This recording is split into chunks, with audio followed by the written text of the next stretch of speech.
President Cyril Ramaphosa says South Africa will remain a full, active and constructive member of the G20. He said this in an address to the nation in the last 24 hours after an announcement by the US President Donald Trump on social media that he basically intends to bar South Africa from participation in the G20 program next year. That's when the United States is going to take over the role of chairperson from South Africa following the conclusion of the Leaders Summit held here in Johannesburg just over a week ago now. President Ramaphosa also calling out blatant disinformation. That's in regards to the claims made by President Trump, repeating the falsehoods about a white Afrikaner genocide in South Africa. Let's get the view of international relations expert and assistant director at the Center for African Studies at the Howard University, Dr. Phiwokuhle Mnyandu, who's joining us from the United States this evening, I believe. So thank you so much for being on the SABC. Doctor, first things first, where you are, is this issue, the spat between South Africa and the United States, especially around the G20, is it making any waves at all? Do people care? Good evening to you and your viewers, Tembegile. The American political scene is like a fishbowl. Americans don't tend to pay attention to the international world or the issues therein unless they affect localized issues. So most people actually do not care. Most people are quite, we've just finished Thanksgiving. People have been traveling. The government has come back online, having had a stalemate that kept it closed for a while. So the Americans have a lot on their plate as far as their local politics, as well as their people are shopping for Christmas. So this matter actually, a lot of people that care about this matter are policy wonks and foreign policy practitioners here in Washington. And those who do care, who you've just referenced, what is their take, especially on the basis on which President Trump is making these claims, ultimately using what is a debunked theory of a white Afrikaner genocide and land grabs to target Pretoria? Unfortunately, this matter gets caught in the maelstrom of politicking that Washington is quite good at. So there's a partisanship that this matter quickly embodies here. The Democrats on the one side, they think it's ridiculous, and they've often spoken in quite harsh tones that are favorable to South Africa. The Republicans, on the other hand, do feel quite pugilistic. They do feel that South Africa, through a series of decisions that the country has taken, whether they are wrong or right, they do feel like South Africa does need to kind of get a punch in the nose, so to speak, on these matters. And they do feel like South Africa is punched above its weight and it needs to be put in its place. But of course, this is quite, it's removed from the reality of South Africa as a very big middle power that is not doing more than it can. And in fact, it has lots of goodwill and social capital in the world. What do you mean they feel that South Africa is punching above its weight? In what way? Well, so I'll be specific. The issue of the ICC. And this is a controversial issue. This is one issue that some of us, including myself, we've been quite vocal about, that South Africa has found itself embroiled in a matter that is intractable, even for countries that neighbor Gaza. So the people here then would feel that South Africa really has no business dealing with these matters when the neighbors of Gaza or neighbors of Israel have themselves failed to kind of find a solution. Another one is on trade. Many of the people on the right, they feel that South Africa has run a trade surplus on the United States. And so this needs to be corrected. So South Africa is caught in the maelstrom of geopolitical issues that are quite difficult for everyone to deal with, as well as these trade issues, where America is seeking to renegotiate its trade terms with everyone. It just so happens that South Africa has these other issues that are ambling on. Add to that, Tembegile, this issue of Elon Musk and a coterie of these experts that have embedded themselves in the power structure here in the US. They're quite powerful and quite influential, and they have an exaggerated case about what's going on in South Africa, the genocide thing. I'll ask you about Elon Musk in a moment, but on South Africa taking Israel to the International Court of Justice on a charge of genocide, that's in relation to the suffering of Palestinians since the war that began in October of 2023.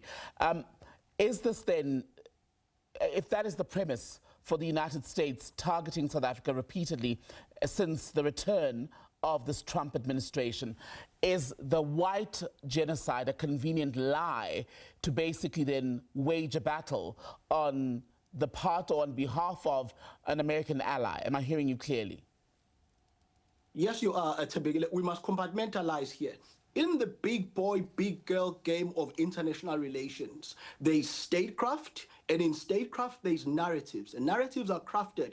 Whether they're true or not, you must deal with them as they come. So South Africa is getting a lesson here on if you sit in the big table of big boys and big girls in this world, you must be able to deal with these things and deal with them decisively.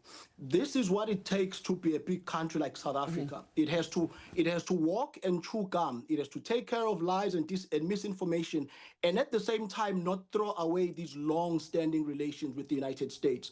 I am still of the view that the United States, no one that's serious about international relations believes that America can be replaced as a trading partner.